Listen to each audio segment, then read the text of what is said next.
हरिः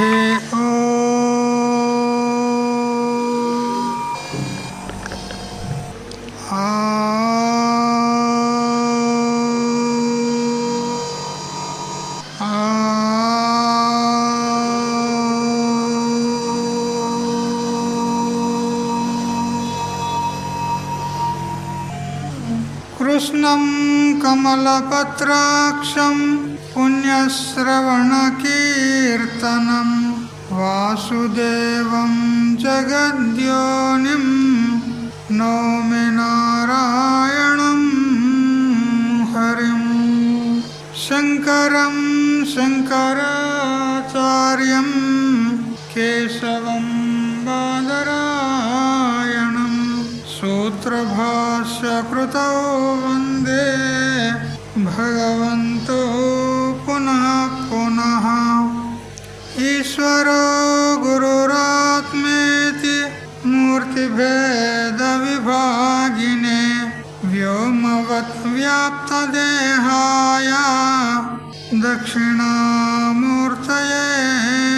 नमः युक्ताहारविहाराय विविक्तस्थलवासिने मलयाळयतीन्द्राय ब्रह्मनिष्ठाय ते नमः गीता भागवताद्वैत तत्त्वामृतस्वरूपिणे गण्डीक्षेत्रनिवासाय रामकृष्णाय ते नमः। ॐ पूर्णमदः पूर्णमिदं पूर्णात् पूर्णमुदच्यते पूर्णस्य पूर्णमादाय पूर्णमेवावशिष्यते। ॐ शान्ति शान्ति शान्तिः। స్వాంత పరికల్పిత బ్రహ్మాండాంతర్వర్తి సకల చరాచర ప్రాణికోట్ల యొక్క అసత్ జడ దుఃఖ మోహాత్మకమైనటువంటి సకల ఉపాధుల కంటే విలక్షణమై సత్ చిత్ ఆనంద రూపం చేత స్వయం ప్రకాశమానమై వెలుగొందుచున్నటువంటి ప్రత్యేక అభిన్న పరమాత్మకు సాష్టాంగ ప్రణమిల్లుతూ ఆత్మీయులారా, శ్రీమద్ భగవద్గీత 18వ అధ్యాయము మోక్ష సన్యాస యోగం. ఈ అధ్యాయం యొక్క ఉపోద్ఘాతాన్ని తెలుసుకున్నాము.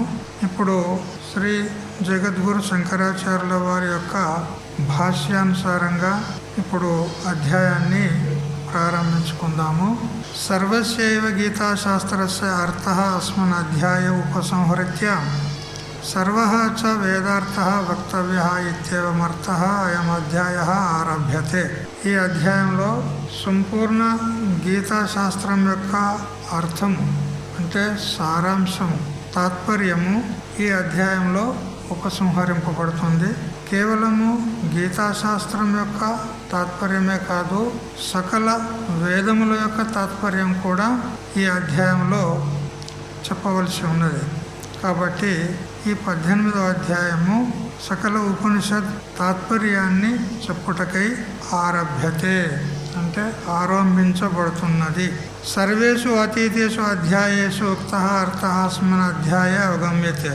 ఇంతకు పూర్వం 17 అధ్యాయాల దగ్గర ఏ విషయాలు మనం చర్చించుకుంటూ వచ్చామో అవన్నీ కూడా ఇక్కడ ఒకసారి మళ్ళీ సింహావలోకన రూపం చేత మళ్ళీ మనకు కనపడుతూ ఉంటాయి. అర్జున తు సన్యాస త్యాగ శబ్దార్థయో ఏవ విశేషం విభుత్సు వాచ.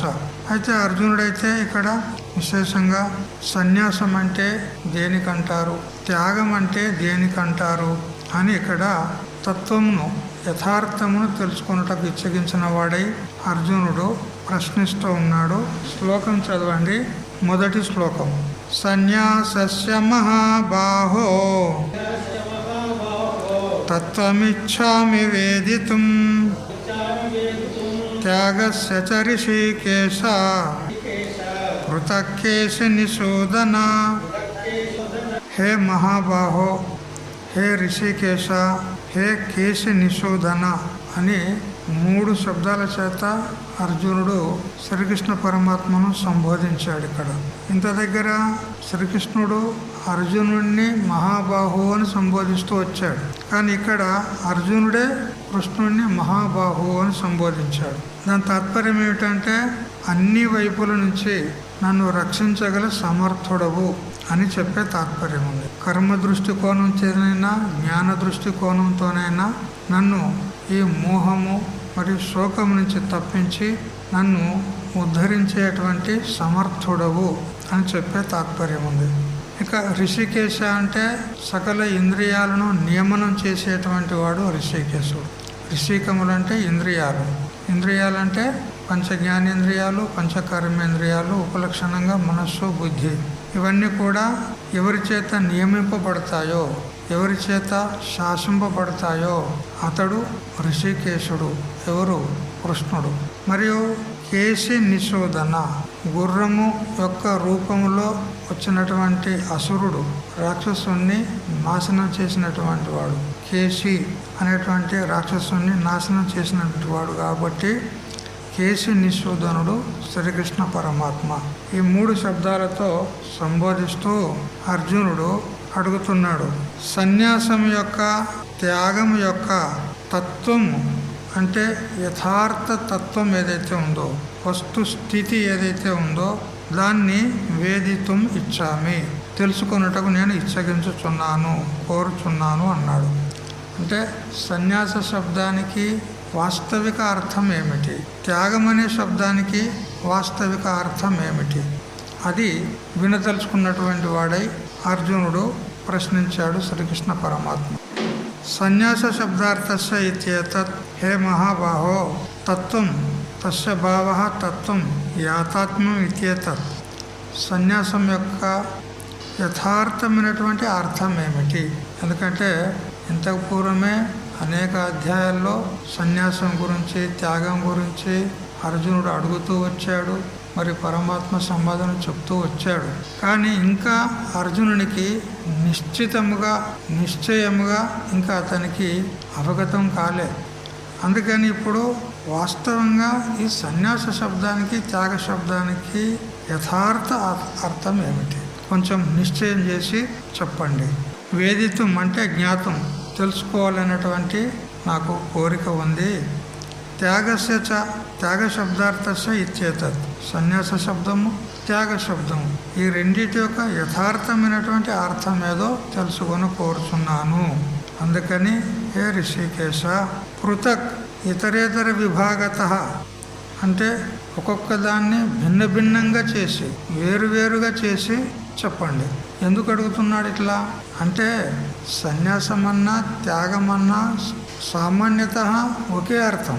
సన్యాసము అంటే సమ్యక్ న్యాస, సన్యాస అంటే చక్కగా వదులుట, త్యాగం అంటే కూడా వదులుట. రెండిటి యొక్క అర్థం ఒకటే ఉంది సాధారణంగా. కానీ నాకు పృథక్గా చేసి విశేష అర్థాన్ని చెప్పు అంటున్నాడు. హే కేశి నిశోధన అంటే కేశీనామ హయ చద్మ అసుర.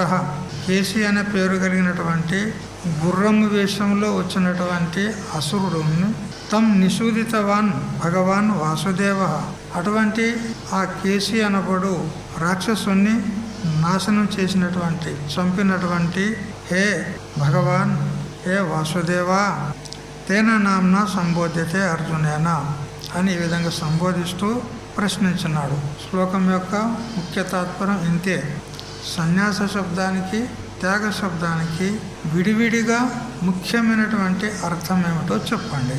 ఆ తర్వాత శంకరుల వారు 2వ శ్లోకానికి అవతరణిక చేస్తూ తత్ర నిర్దిష్టౌ సన్యాస త్యాగ శబ్దం నిర్లుంఠితార్థం పూర్వేషు.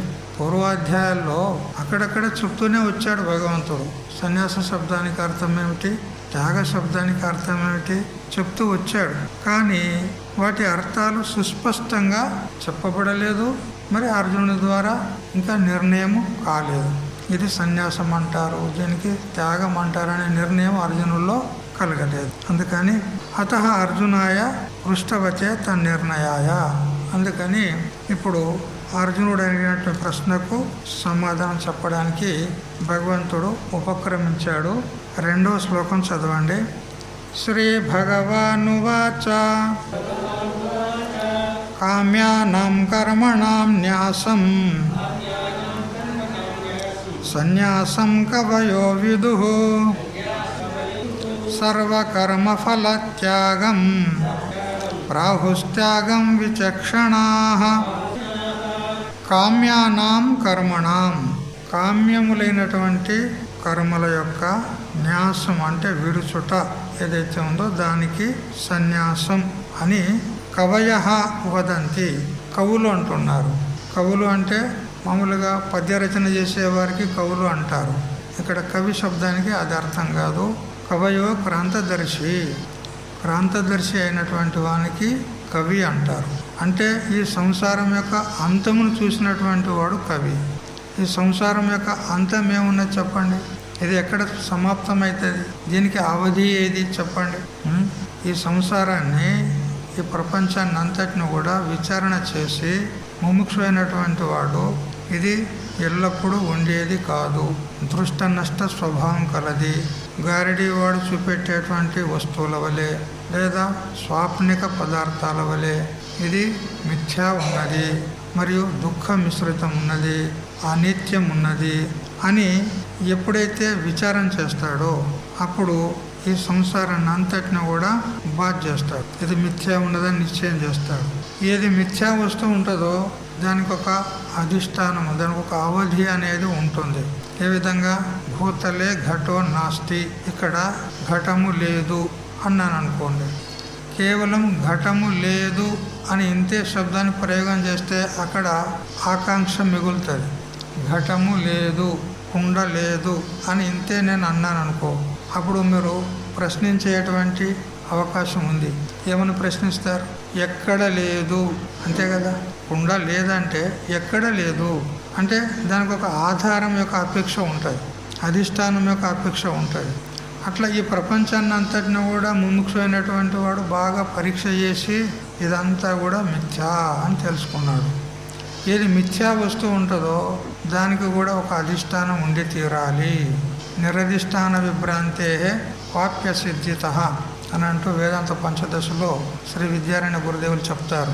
ఎక్కడెక్కడ అధ్యస్థ వస్తువు మనకు ప్రతీతి అవుతుందో, భ్రాంత వస్తువు ప్రతీతి అవుతుందో అక్కడక్కడ దానికి ఒక అధిష్టానం అంటూ ఉండి తీరాలి. ఏ విధంగా మరుభూమిలో మృగజలం యొక్క భ్రాంతి అయిందనుకోండి, అక్కడ ఆ మృగజలం కనిపించడానికి దానికి ఒక ఆధారం అంటూ ఉండాలా లేదా? ఎవరు అక్కడ? మరుభూమి, మరీచిక. తాడు మీద పాము భ్రాంతి అయినప్పుడు ఆ పాము అనేటువంటి మిథ్యా వస్తువుకు దానికి ఒక ఆధారం, అధిష్టానం ఉండాలా లేదా? ఎవరు? తాడు. ఒకవేళ తాడే లేదనుకో, అధిష్టానమే లేదనుకో, భ్రాంతి కలిగేందుకు అవకాశమే లేదు. భ్రాంతి కలగనే కలగదు. ఒక అధిష్టానం ఉంటే దాని యందు భ్రాంతి కలిగేందుకు అవకాశం ఉంది. ఆలు చిప్ప యందు వెండి భ్రాంతి అయింది. చూడు, ఆ వెండి అనేటువంటి భ్రాంతి కలగడానికి ఒకవేళ అక్కడ ఆలు చిప్ప లేదనుకోండి, భ్రాంతి అవుతుందా? కేవలం ఇసుక తిన్నెలు ఉన్నాయనుకోండి, సముద్ర తీరం గుండా పోతూ ఉన్నాడు, కేవలం ఇసుక తిన్నెలు మాత్రం ఉన్నాయి, ఈ ఆలు చిప్ప లేదు, అతనికి ఎండి అనేట భ్రాంతి అవుతుందా? వెండి భ్రాంతి కలగదు. ఆలు చిప్ప ఉండాలి, అది కూడా వెళ్ళకింతల పడి ఉండాలి, అది కూడా మిట్ట మధ్యాహ్నం సూర్యుని కిరణాలు దాని యందు పడి అవి రిఫ్లెక్ట్ అయ్యి మన కన్నులకు వచ్చినప్పుడు అచ్చక్ ఇట్లా మెరిసినట్టు మనకు భ్రాంతి అవుతుంది. ఇప్పుడు ఈ వెండి అనేటువంటి భ్రాంతి కలగడానికి ఆడ ఆలు చిప్ప లేకపోతే భ్రాంతి కలుగుతుందా? కలగదు. కేవలం ఇసుక ఉన్నా అనుకో, అక్కడ భ్రాంతి కలగదు. ఇట్లా మనం విచారిస్తూ పోతే ఎక్కడెక్కడ భ్రాంతి కలుగుతుందో అక్కడక్కడ ఒక అధిష్టానం, ఆధారం అంటూ ఉండాలి తప్పకుండా. అధిష్టానం లేకుండా అధ్యస్థ వస్తువు కనిపించడానికి వీల్లేదు. ఇది అబాధిత నియమం. నిరధిష్టాన విభ్రాంతే వాప్య సిద్ధిత అని అంటూ. అధిష్టానం లేకుండా అధ్యస్థ వస్తువు కనపడదు, భ్రాంతి కలగదు. అందువల్ల మరి ఈ జగత్తంతా కూడా ఇది భ్రాంతి, మిథ్యా ఎలా చెప్పగలుగుతున్నారు అని అంటే, కేవలం చూసే పూర్తికి మాత్రం కనపడుతుంది, ఎల్లప్పుడూ మాత్రం ఉండేది కాదు. ప్రళయంలో ఈ జగత్తు ఉండదు. సృష్టి ఉత్పత్తి కంటే పూర్వము ఈ జగత్తు లేదు, మధ్యకాలంలో కనపడుతుంది. మరి ఈ శరీరాలు, మన శరీరాలు ఏవైతే ఉన్నాయో ఇవి ఉత్పత్తి కంటే పూర్వము లేకుండే, మరణోత్తర కాలంలో ఉండబోవు, మధ్యకాలంలో కనపడుతున్నాయి. అంటే ఎప్పుడూ ఉండేటివి కావు, ఎల్లప్పుడూ ఉండేటివి కావు. భూతకాలంలో లేవు, భవిష్యత్తులో ఉండబోవు, కేవలం వర్తమానంలో మాత్రం కనపడుతున్నాయి. మరి వీటికి సత్యం అందామా? సత్యం అనేదానికి నిన్న నిర్వచనం చెప్పుకున్నాం కదా. ఎల్లప్పుడూ ఉండేది సత్యం, భూతకాలంలో, వర్తమాన కాలంలో, భవిష్యత్తులో కూడా ఎప్పుడూ ఉండేటువంటిది సత్యం. మరి ఇవి ఎప్పుడు ఉండలేవు కదా, మరి వీటికి సత్యం అందామా చెప్పండి? ఈ శరీరాదులకు ప్రత్యక్షంగా అనుభవగోచరం ఉన్నాయి కదా. ఎంతోమంది పోయారు, మన తాతలు ముత్తాతలు అందరూ పోయారు, మనం కూడా పోయేతాం, తయారవుతున్నాం కదా. రిజర్వేషన్ కూడా చేసి పెట్టిందే ఉన్నది, ఇక ట్రైన్ వచ్చేదే ఆలస్యం, అంతేనా లేదా? ఎవరిది వాళ్ళకి రిజర్వేషన్ ఉన్నది, కానీ డేట్ ఎప్పుడు తెలియదు మనకు కదా. మరి సత్యం ఎట్లయితే చెప్పండి? అందుకని ఈ జగత్తు మిథ్యా. మరి మిథ్యా అన్నప్పుడు దీనికి ఒక అధిష్టానం ఉండాలి కదా. ఇంత పూర్వం దృష్టాంతాలు చెప్పుకున్నాం. రజ్జు సర్ప దృష్టాంతంలో తాడు అధిష్టానము, మరి ఆలుచిప్ప వెండి దృష్టాంతంలో ఆలుచిప్ప అధిష్టానము, మృగజలంలో ఎండమావుల్లో కనపడేటువంటి నీరుకు అధిష్టానము ఆ మరుభూమి. ఎక్కడెక్కడ భ్రాంత వస్తువు కనపడుతుందో అక్కడ ఒక అధిష్టానం ఉండి తీరాలి. మరి ఈ జగత్తంతా కూడా మిథ్య అన్నప్పుడు దీనికి కూడా ఒక అధిష్టానం ఉండాలి కదా. మరి ఎవరి యందు కనపడుతుంది ఈ జగత్తంతా అంటే పరబ్రహ్మమే. ఆ బ్రహ్మమే ఈ జగత్తుకు అధిష్టానం. కాబట్టి ఈ జగత్తు యొక్క అంతము, దీని యొక్క పర్యవసానము, దీనికి అవధిభూతమైనటువంటి ఏ పరబ్రహ్మ తత్వం ఉన్నదో దాన్ని తెలుసుకున్నటువంటి వాడు కవి. కవి అనే శబ్దానికి ఇంత వ్యాఖ్యానం ఉంది కదా. క్రాంతదర్శి కవి. క్రాంతదర్శి అంటే ఈ జగత్తును, ప్రాంతం అంటే క్రము పాద విక్షేపే అంటే దీన్ని దాటి, దీని యొక్క అంతము అంటే నిర్ణయం, అవధి ఏదైతే ఉందో దాన్ని దర్శించినటువంటి వాడు కవి. ఎవరు? ఆత్మజ్ఞాని కదా. ఆ పరమాత్మ దర్శి ఎవరైతే ఉన్నారో కవి. ఆ కవులు అంటున్నాడు ఇక్కడ. ఏమని అంటున్నారు అంటే కామ్య కర్మలను వదలడమే సన్యాసము అని అంటున్నారు. ఇక మరికొందరు అంటున్నారు సర్వకర్మ ఫలత్యాగం, సమస్త కర్మల యొక్క ఫలమును త్యాగం చేయుట దీనికి త్యాగము అని శబ్దం చేత చెప్తారు. ఎవరు చెప్తున్నారు? విచక్షణాహ అంటే నేర్పరులు, అంటే సారాసార వివేకం, నిత్యానిత్య వివేకము, ఆత్మానాత్మ వివేకం చేసేటువంటి విచక్షణాపరులు ఇగో సర్వకర్మలను త్యాగం చేయుట అనేదానికే త్యాగము అనే శబ్దానికి అర్థం. సన్యాసం అంటే కామ్యకర్మలను వదిలిపెట్టడము సన్యాసము అని అర్థము అని రెండింటిని విభజన చేసి భగవంతుడు చెప్పాడు. అర్జునుడు అడిగాడు కదా, సన్యాసం అనే శబ్దానికి యథార్థమైన అర్థం ఏమిటి, త్యాగం అనే శబ్దానికి యథార్థమైనటువంటి అర్థం ఏమిటి అని అర్జునుడు అడిగాడు. భగవంతుడు కూడా విడివిడిగా సమాధానం చెప్పాడు. కామ్యకర్మలు ఏవైతే ఉన్నాయో వాటిని త్యాగం చేయడము ఇది సన్యాసం అంటారు. మరి సకల కర్మల యొక్క ఫలాన్ని త్యాగం చేయడము ఇది త్యాగ శబ్దానికి అర్థము అని ఈ విధంగా రెండు శబ్దాలకు అర్థం విడివిడిగా చెప్పాడు. అయితే ఇక్కడ కొద్దిగా కర్మల గురించి విచారం చేయాలి. కర్మ దేనికి అంటారు అంటే క్రియతే ఇది కర్మ, చేయబడినది ఏదో అది కర్మ. అలా మనం ఏదేది చేసినా కూడా అది కర్మలో గణన అవుతాయి.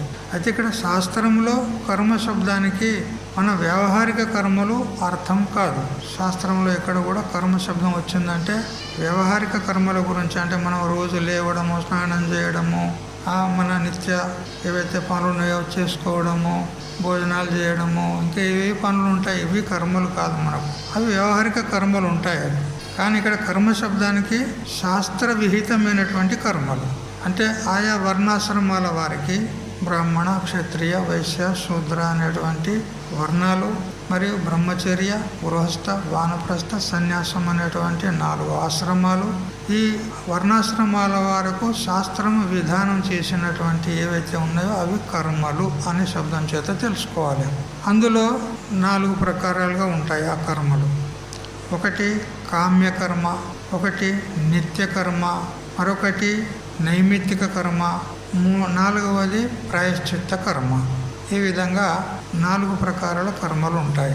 మొదలు ఈ కర్మల గురించి తెలుసుకుంటే ఈ సన్యాసం అంటే ఏమిటి మనకు తెలుస్తుంది. కామ్య కర్మలు అంటే అశ్వమేధాది యాగాలు, అంటే ఒక ఫలమును ఉద్దేశించి ఒక ఫలమును అపేక్షించి చేయబడేటువంటి కర్మలు కామ్య కర్మలు. అంటే కామన చేత చేయబడేటువంటి కర్మలు కామ్య కర్మలు.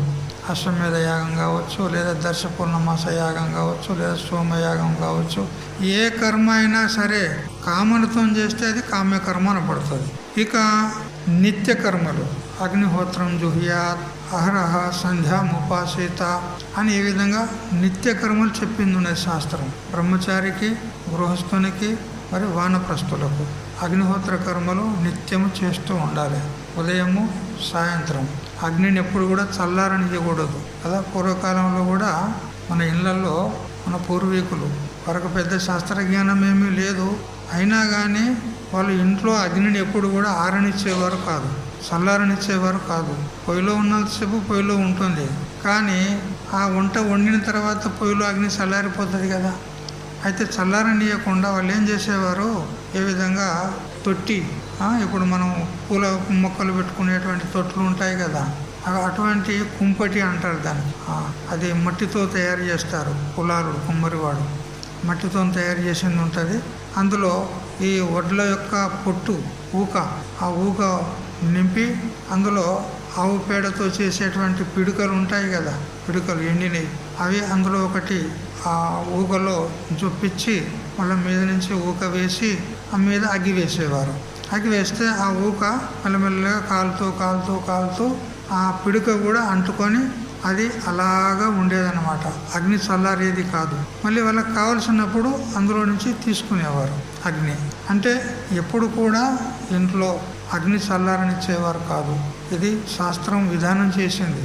ఇక బ్రాహ్మణులు, బ్రహ్మచారులు అయితే తప్పకుండా పొద్దున సాయంత్రం అగ్నిహోత్ర కర్మ చేయాలి అగ్నిదేవునికి.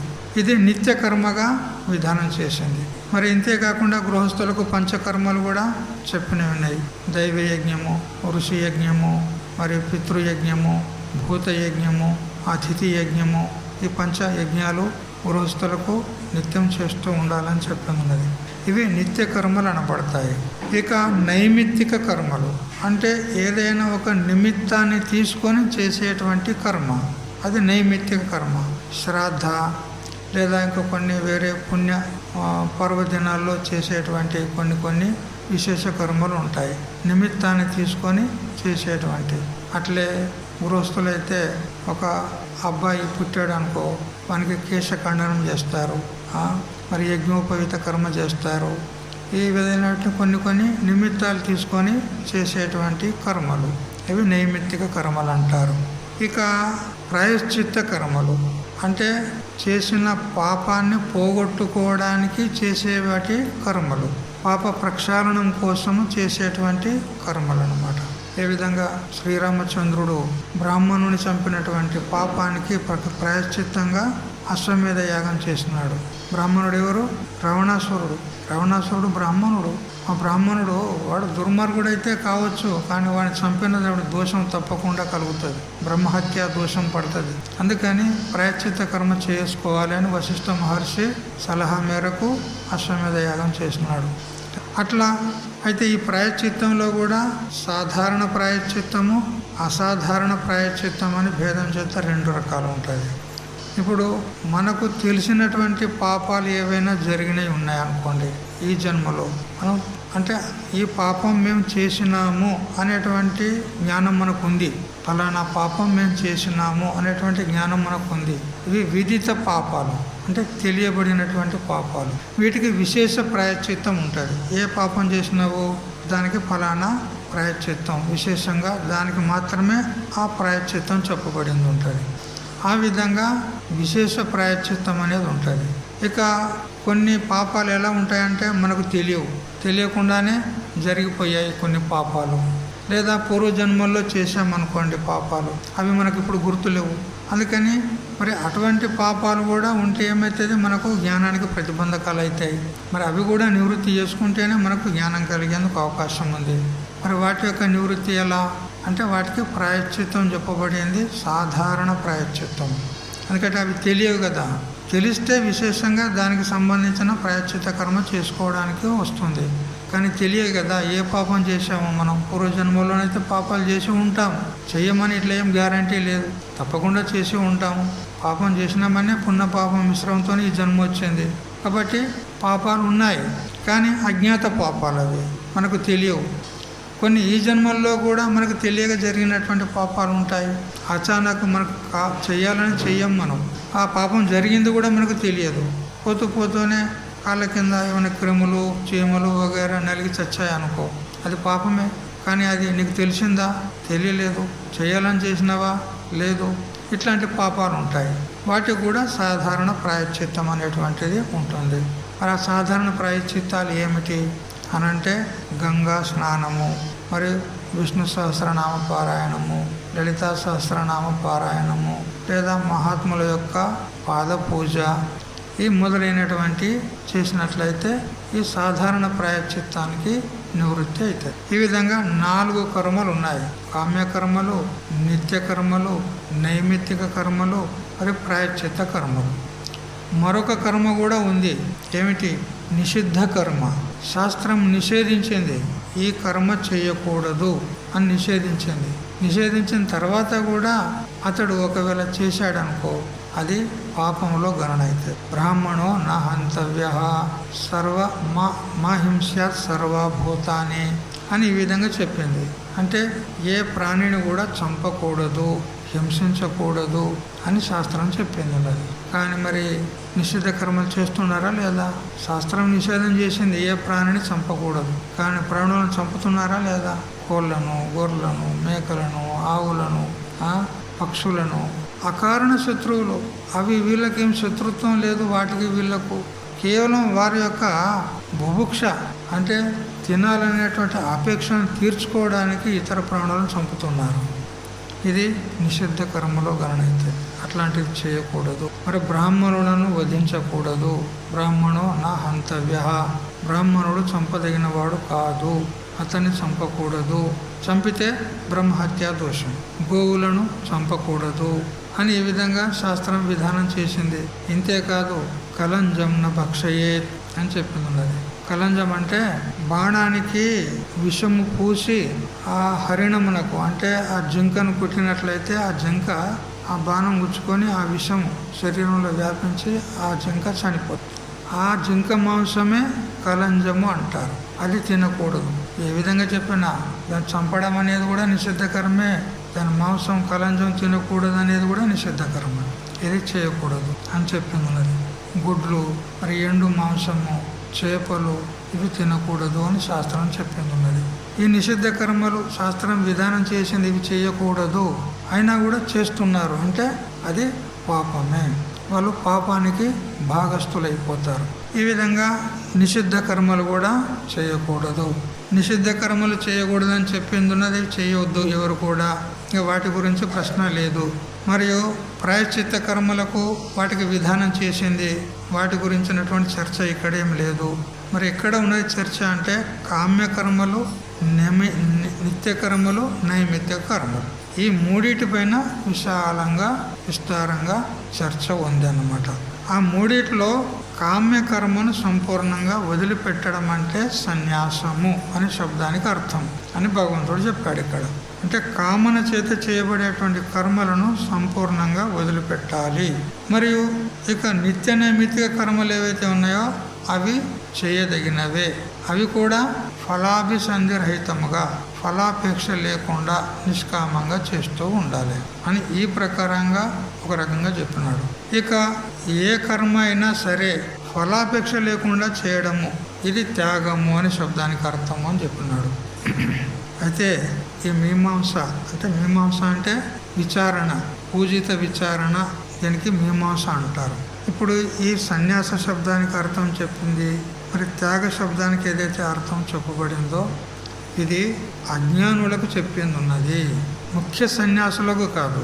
ముఖ్య సన్యాసులు వేరే ఉన్నారు, వాళ్ళ విషయం లేదు ఇక్కడ. ముఖ్య సన్యాసులు ఎవరు అంటే వారు ఈ లోకాంతరాల్లో ఉన్నటువంటి భోగాలన్నిటి కూడా బాగా పరీక్షించి ఈ భోగాలన్నీ కూడా అనిత్యములు, దుఃఖ మిశ్రితములు, మరి సంసారానికి హేతువులని బాగా విచారం చేసి వాటిని అన్నిటినీ వదిలిపెట్టి పుత్రేశనాయ చ విత్తేశనాయ చ లోకేశనాయ చ ఉత్థాయ అత భిక్షాచర్యం చరంతి ఆత్మలోకం ఇచ్చంతః కిం ఏతేన పుత్రాదిన అని ఈ విధంగా వాళ్ళు విరక్తులయ్యి అన్ని కర్మలను వదిలిపెట్టి వెళ్ళిపోయారు, సన్యాసం తీసుకున్నారు. అంటే విధిపూర్వకంగా సన్యాసం తీసుకున్నారు.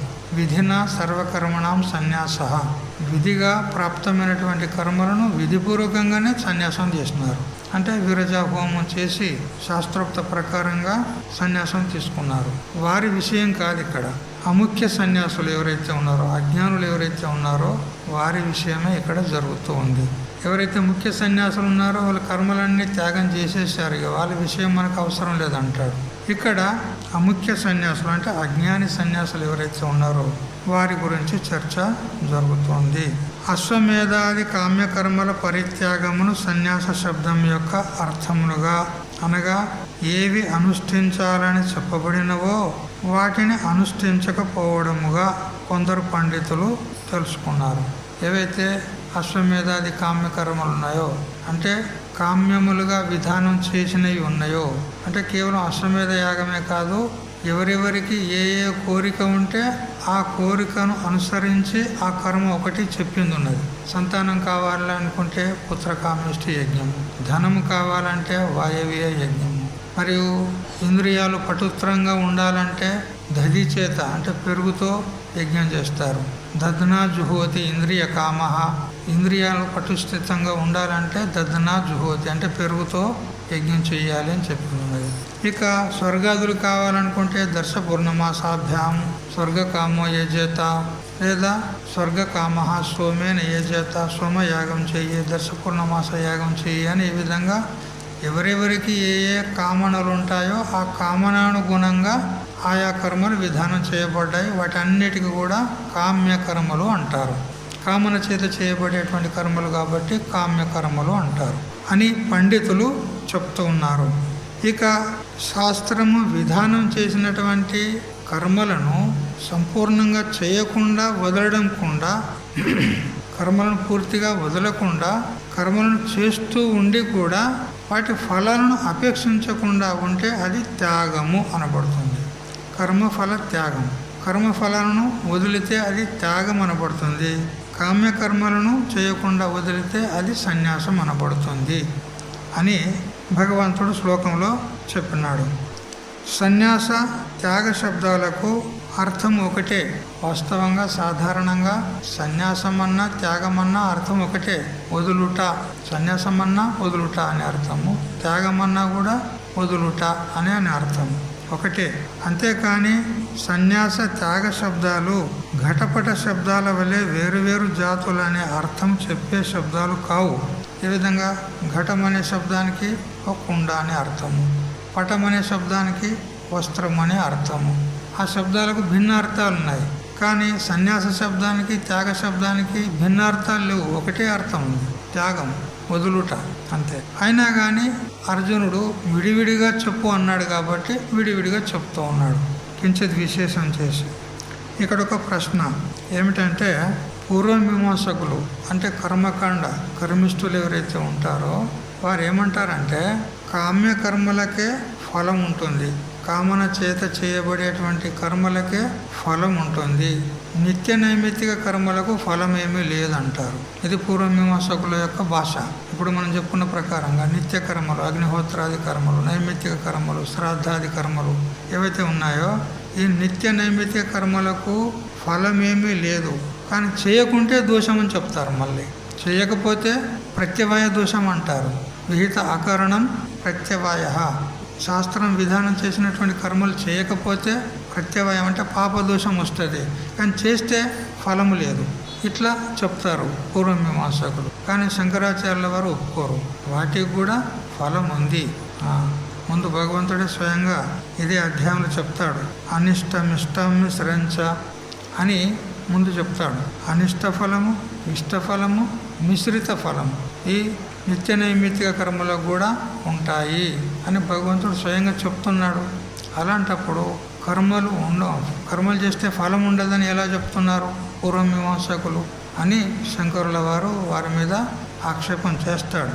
అయితే ఆ పూర్వమీమాంసకులు ఏమంటారంటే నిత్య నైమిత్తిక కర్మలకు ఫలమే లేదు కదా, అలాంటప్పుడు కర్మ ఫలాలను త్యాగం చేస్తే దానికి త్యాగము అని అంటారే.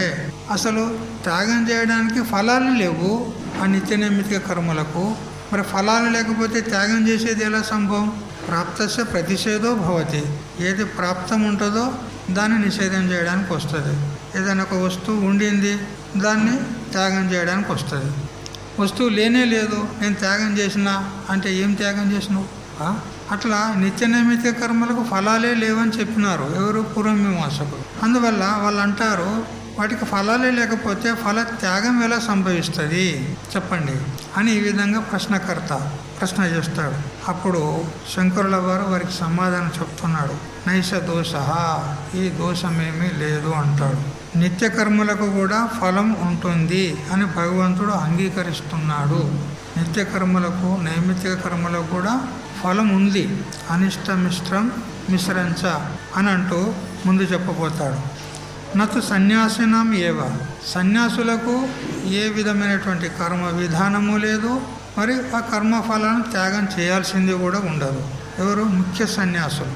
కానీ ఎవరైతే గృహస్థులు ఉంటారో వారికి మాత్రము కర్మల యొక్క విధానం ఉన్నది, ఆ కర్మలకు ఫలము కూడా చెప్పింది ఉన్నది. ఎందుకంటే కర్మ చేస్తున్నారంటే ఏదో కామన చేత చేస్తున్నారు, మరి ఫలం ఉంటుంది తప్పకుండా దానికి అని భగవంతుడే ముందు చెప్పబోతున్నాడు. కాబట్టి ఆ కర్మలకు ఫలం ఉంది, నిత్య కర్మలకు కానీ నైమిత్తిక కర్మలకు కానీ. సన్యాసులకు మాత్రము కర్మఫల సంబంధం ఉండదు. ఎందుకు? సన్యాసులకు కర్మ విధానమే లేదు, కర్మలు చేసే అధికారమే లేదు సన్యాసులకు. ఇక కర్మ ఫలాన్ని త్యాగం చేసేది ఏముంటుంది? కర్మలే లేనప్పుడు కర్మఫల త్యాగం చేసేది సంభవం లేదు. మరి ఎవరికి చెప్పబడ్డాయి? అజ్ఞానులైనటువంటి గృహస్థులకు మాత్రమే చెప్పింది ఉన్నది. ఆ సన్యాసులకైతే అంటే సన్యాసం తీసుకొని వారు ఎవరైతే ఉన్నారో వారికి నిత్యకర్మ ఫలం లభిస్తుంది, అందుకని ఆ ఫల త్యాగం చెయ్యాలి అని చెప్పింది ఉన్నది. ఇక్కడ కించిత్ విశేషము అంటే ఈ శ్లోకం యొక్క నిచోడ్ సారం చెప్తున్నాడు. అనిష్టం ఇష్టం అనేటువంటి శ్లోకంలో అత్యాగులకు అంటే సన్యాసం తీసుకున్నటువంటి వారికి, కర్మఫల త్యాగము చేయనటువంటి గృహస్థాదులకు అనిష్టము ఇష్టము మిశ్రము అని 3 విధాలైన కర్మఫలం మరణానంతరం లభిస్తుంది అని చెప్పినాడు. చేసినటువంటి కర్మలకు ఫలము ఎవరైతే గృహస్థులు ఉన్నారో ఆ సన్యాసులు ఉన్నారో వారికి విధానం చేసింది శాస్త్రము, అందుకని వాళ్ళు నిత్య నైమిత్తిక కర్మలు చేస్తారు. మరి దానికి కూడా భగవంతుడు ఫలం ఉంటుందని చెప్పాడు. ఆ ఫలం ఎప్పుడు కలుగుతుంది వాళ్ళకు, ఎప్పుడు ప్రాప్తమవుతుంది అంటే మరణానంతరం. చూసారా?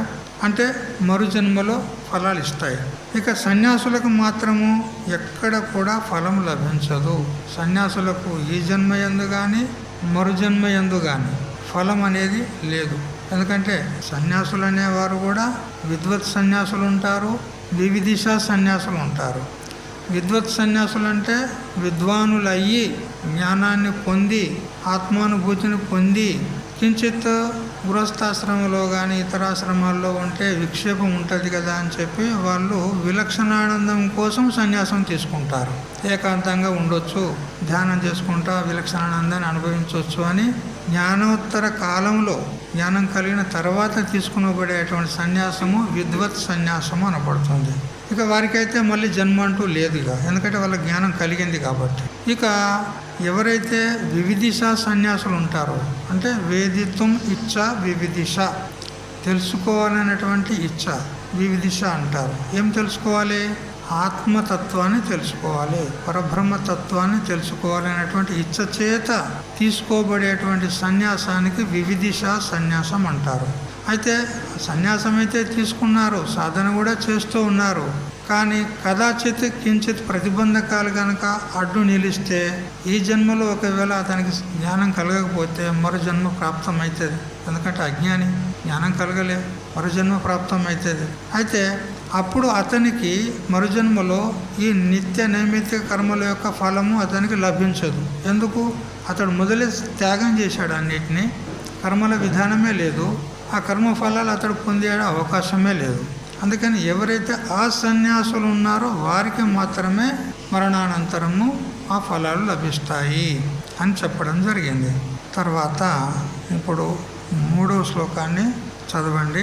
త్యాజ్యం దోషవదిత్యేకే కర్మ ప్రాహుర్మణీషిణః యజ్ఞదాన తపఃకర్మ నత్యాజ్యమితి చాపరే. దోషవత్ దోషములు కల కర్మ త్యాజ్యం, దోషయుక్తంగా ఉన్నటువంటి కర్మలు త్యాజ్యములు, విడువదగినవి. ఇది అని ఏకే మనీషిణ కొందరు బుద్ధిమంతులు, మనీషిణ మనః ఈషితం ఏన సహ మనీష అంటే మనస్సు ఎవరు నియంత్రితం చేశారో, మనస్సును ఎవరు అదుపులో పెట్టుకున్నారో అటువంటి వాడు మనిషి. బాగా గుర్తుపెట్టుకోండి, మనిషి అని ఎవరికి అనాలి? అందరం మనుషులమే, కానీ ఆకారంతో మనుషులం, కానీ శాస్త్ర దృష్ట్యా మనం మనుషులం కాదు. ఎప్పుడు మన మనసు మన అదుపులో లేకపోతే మనం మనుషులమే కాదు. మన మనసు మన అదుపులో ఉంటే మనుషులం అనబడతాం. ఇక ఎవరికి వాళ్ళు నిర్ణయం చేసుకోండి, మనుషులా కాదా? ఎవరికి వాళ్ళు నిర్ణయం చేసుకోండి. మనస్సును ఎవరైతే ఈషణం శాసనం చేస్తాడో, అంటే మనసు చెప్పినట్టు తాను వినేది లేదు, తాను చెప్పినట్టు మనసు వినాలి.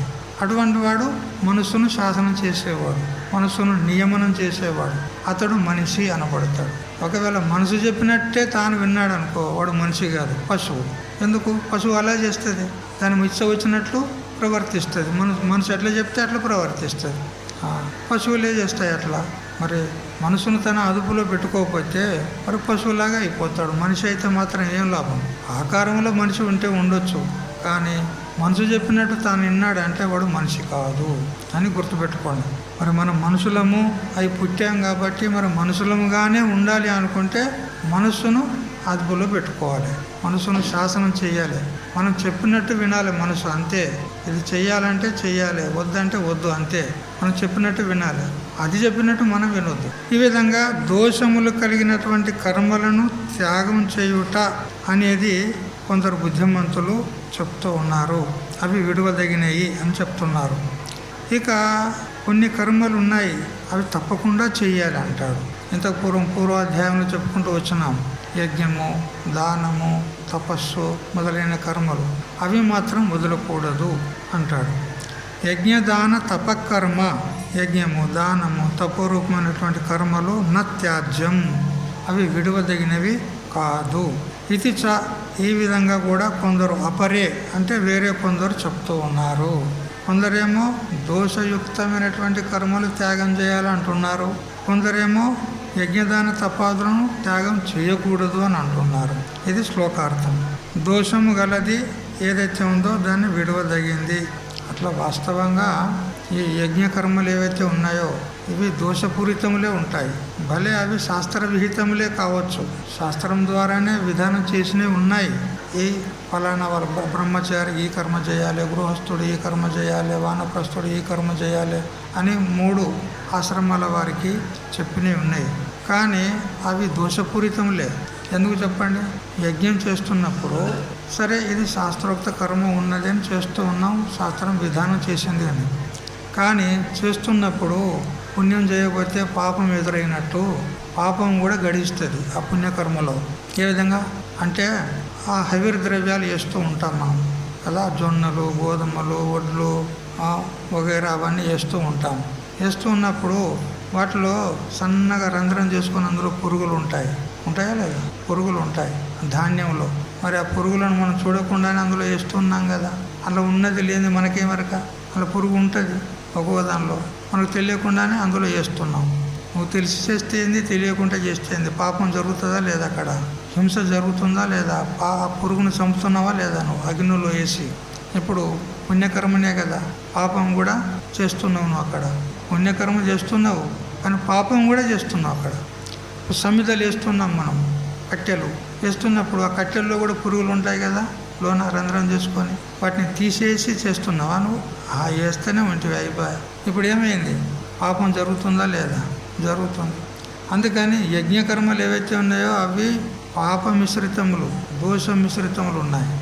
ఇక మిగతా దానము, తపస్సు వగైరా ఏవైతే ఉన్నాయో ఇక్కడేం పాపం జరిగేందుకు అవకాశం లేదు.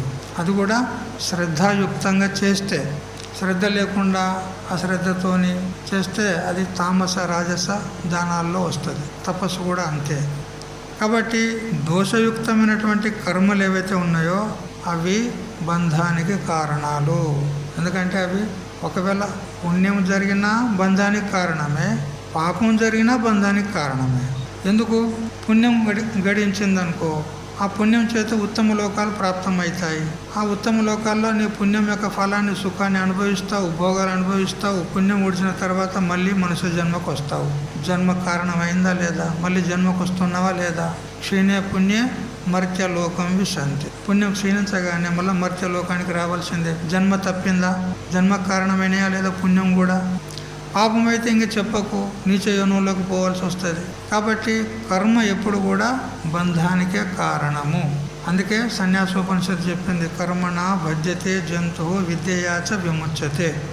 కర్మ చేత జీవులు బద్ధులైతున్నారు, జ్ఞానం చేత ముక్తులైతున్నారు అని చెప్పింది. మరి సరే, ఈ శ్లోకం యొక్క విశేషార్థాన్ని మనం రేపు తెలుసుకుందాం. హరి ఓం తచ్చత్. ఓం సహనావతు సహనౌ భునక్తు సహ వీర్యం కరవావహై తేజస్వినావధీతమస్తు మా విద్విషావహై. ఓం శాంతి శాంతి శాంతి.